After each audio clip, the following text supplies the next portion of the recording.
heureuse de vous accueillir pour un nouveau reportage d'Israël plus proche de vous, les émissions qui vous plongent au cœur de l'histoire biblique.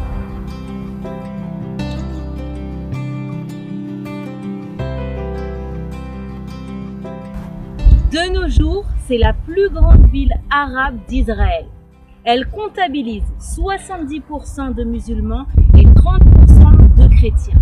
Elle abrite également dans son sein la plus grande église du Moyen-Orient, nommée la Basilique de l'Annonciation.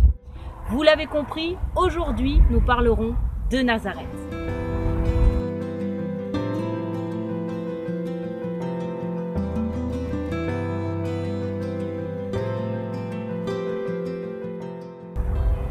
Et oui, vous êtes à Israël plus proche de vous et nous avons décidé de vous parler aujourd'hui de Nazareth, une ville que vous connaissez tous, même si tous d'entre vous, vous n'avez pas encore mis les pieds en Israël, et nous avons voulu parler de l'importance de ce village. Et pour ce faire, nous vous ramenons au 2e siècle avant notre ère, et plus précisément dans la période qu'on appelle généralement celle des Maccabées. Les Maccabées étaient une famille et ils ont eu un fils, le dernier fils Simon.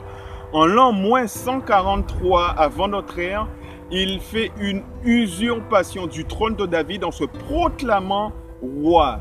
Et par la même occasion, les descendants de David qui vivaient à Bethléem, ils quittent le village de Bethléem, Bethléem Ephrata, ils quittent la région de la Judée, ils se rassemblent ici en Galilée, ils créent un village et ils la nomment Natsrat en hébreu, Nazareth.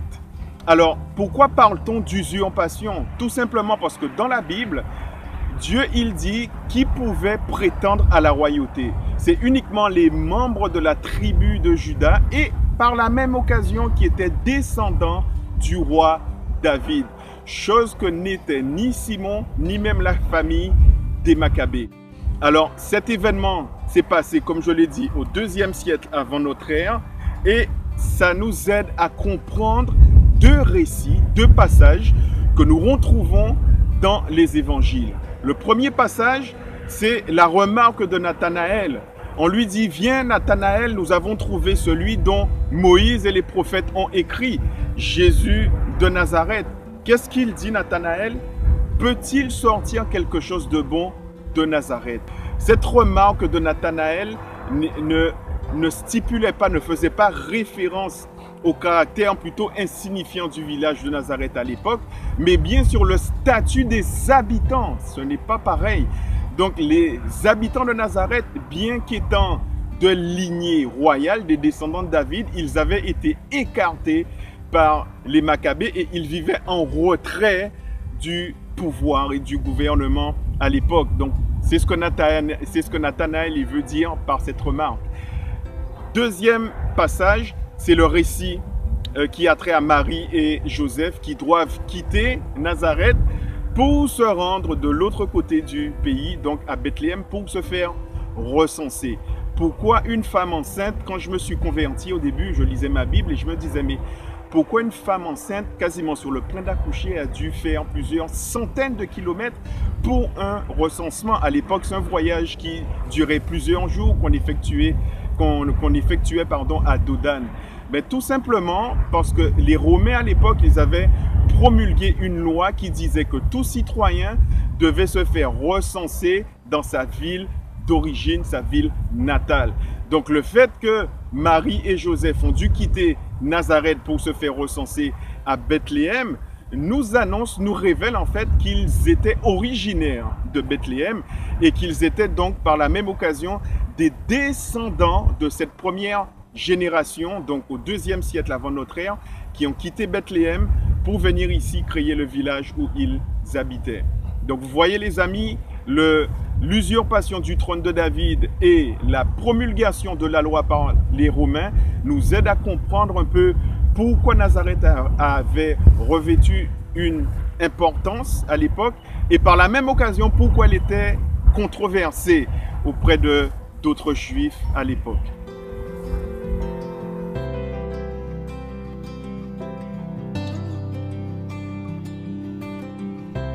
Par rapport à l'étymologie du mot Nazareth, il faut savoir que Nazareth se dit en hébreu Natsrat et que ce mot est constitué sur une racine de 3 lettres, Nun, Sadi, Resh, qu'on prononce Netzer. Un Netzer, c'est un rejeton, c'est une pousse de rejeton.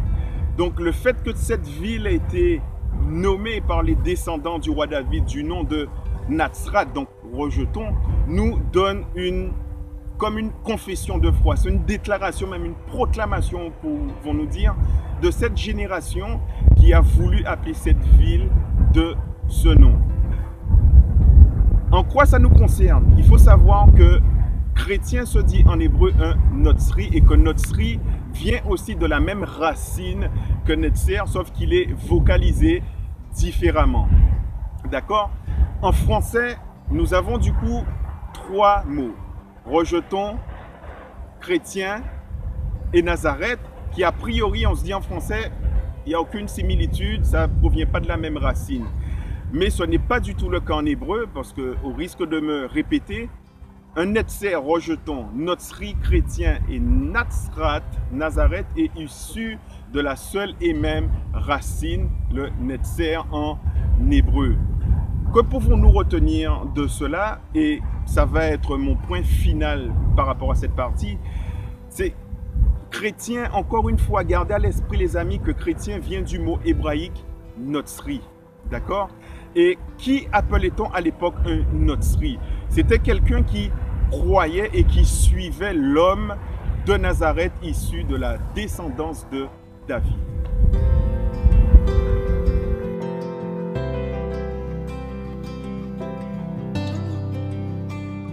Il est vrai que les prophètes ont recours au symbole du rejeton pour annoncer la venue du Messie. Et selon moi, le passage qui illustre le mieux cette réalité est Ésaïe, le chapitre 11, les versets 1 à 10. Un rameau sortira du tronc d'Isaïe, qui est le père de David, et un rejeton naîtra de ses racines.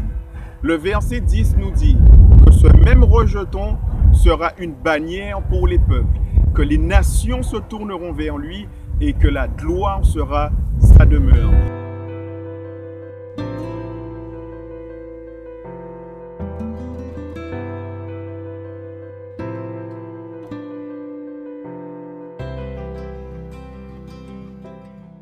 Nous avons avec ce passage d'Ésaïe un écho remarquable de la promesse qui a été faite à Abraham, d'être une source de bénédiction pour toutes les nations.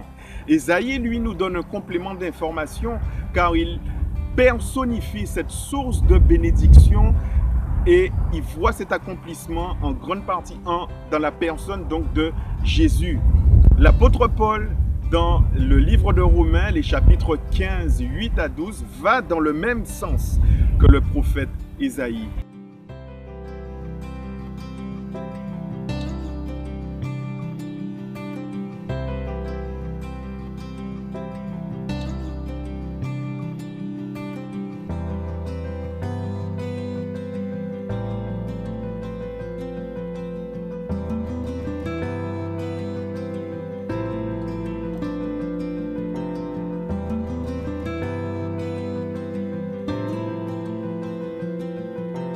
Jésus lui-même dira dans Apocalypse 22, « Je suis le rejeton et la postérité de David ». Que pouvons-nous dire à ce stade? C'est que la Bible, quand elle a recours au concept de rejeton pour parler du Messie, confère à ce dernier un aspect, une dimension organique des promesses faites à Abraham et à David en vue de les accomplir.